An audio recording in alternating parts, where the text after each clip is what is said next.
Stuffing your amigurumi pieces is easy. What you're going to need is the piece that you're stuffing. Today we're doing Pikachu's head, and the actual stuff that you're going to put into it. So this is a polyester fiber fill. You can usually grab this from a hobby store, or this particular one is from an old cushion that I cut open.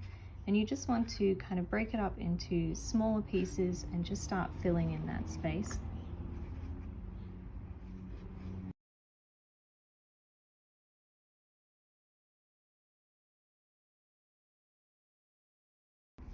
And you'll see that a large amount of stuffing kind of fills that space very quickly. This one's still pretty loose because I can change his shape, so I'd add more to him.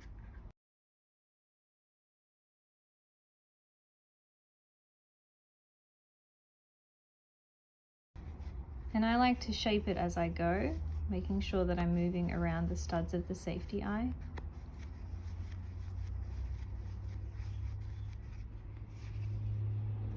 He's getting closer now, but he could still fit a little bit more.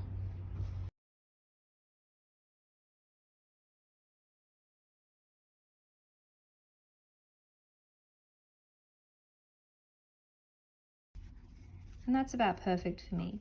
You want to make sure that you still can't see any of the stuffing through the stitches, and that he holds his shape and bounces back when you squish him. And then you're all done.